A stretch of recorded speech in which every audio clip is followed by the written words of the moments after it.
can help you in life is your mindset, and changing your mindset is important.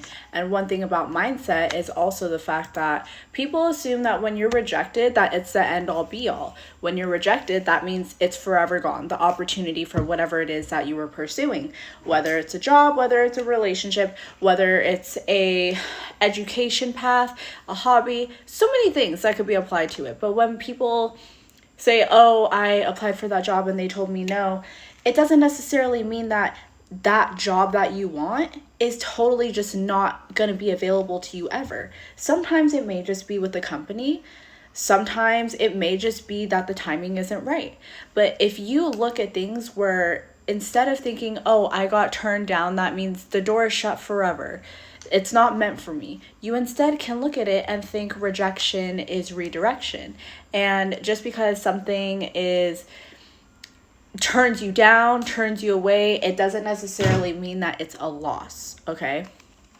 I just think that when referring to alignment, and if something is rejecting you, it can mean that something is rejecting you and putting you in alignment for something that is better fit for you. In a similar niche, maybe not. But I think if you look at it that way and you have faith that everything's going to work out the way it's supposed to, then you trust more so in the bigger picture and what's happening in the background. And when I'm referring to that, I'm usually referring to spirituality to a degree, whether that's God, whether that's the universe. You take what you get out of that. But I personally, I believe in a higher power. I'm a very spiritual individual. So I think that can help also sometimes when you're doubting what's going on right now in your life. Like if you keep applying for this apartment, you applied for this apartment and it's by the beach and you really want it, and you've been saying for the past 5 years, oh, you just really want to live by the beach, and you don't understand why all these apartments are turning you down, but just seems like it's meant to be right now. It doesn't mean that you're never going to live by the beach. It doesn't mean that that chance is going to be forever cut off for you. Maybe it just means that something is not right with that apartment. Maybe it's not right for you right now in your life because something is going to be happening soon that isn't going to align with you living by the beach. But it will help put you in a better situation. So when you get to that point of living by the beach, it helps your foundation, if that makes sense. So your foundation needs to be strong for about anything, okay? So my whole point and why I'm bringing up the foundation and why it's not working out right now is you want to live by the beach, okay? But let's say you really want to live by the beach and you keep applying for these apartments, like I said, but then your job isn't stable and you're like, I'm making enough money right now, but you're having to fight for your hours at work, and you're like, but it's fine because I don't mind having to fight for hours or pick up extra shifts.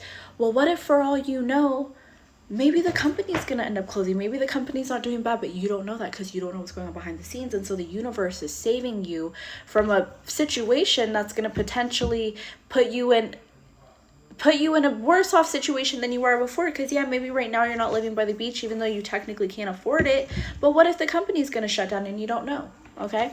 And I feel like that is probably something I feel like that universally majority of people can relate to. Maybe not living by the beach, but when it comes to work and stuff like that. Rejection can hurt because, I mean, it triggers the ego, it triggers attachment, and I feel like it triggers the ego because we do get hurt because we will think when we're rejected, oh, I'm not good enough for this thing, I'm not worthy of it, when that's not always the case. And I feel like that usually can tend to be more present when dealing with people directly when it comes to rejection. Like if you apply for a job and then you have someone tell you to your face or tell you via phone or even an email reading that, and someone telling you, we just don't think that this is going to be a great fit for you. Of course that's going to hurt the ego, and of course that's going to hurt our feelings because we're going to think, well, why isn't it a good fit? And then you start to question, why am I not good enough? How come not me? When that doesn't necessarily mean yeah, maybe not you, but it doesn't mean there's anything wrong with you. Okay? In short, also, I want you to realize that just because you want something, it doesn't always necessarily mean that it's meant for you either. And I know that's really hard to understand because it's like, well, if if this goal is set like in here, why isn't it meant for me? It should be called for me. It should already be mine. Maybe it is yours. And I think if you really want something, it is going to be yours. It's just not always going to manifest in the way that we imagine.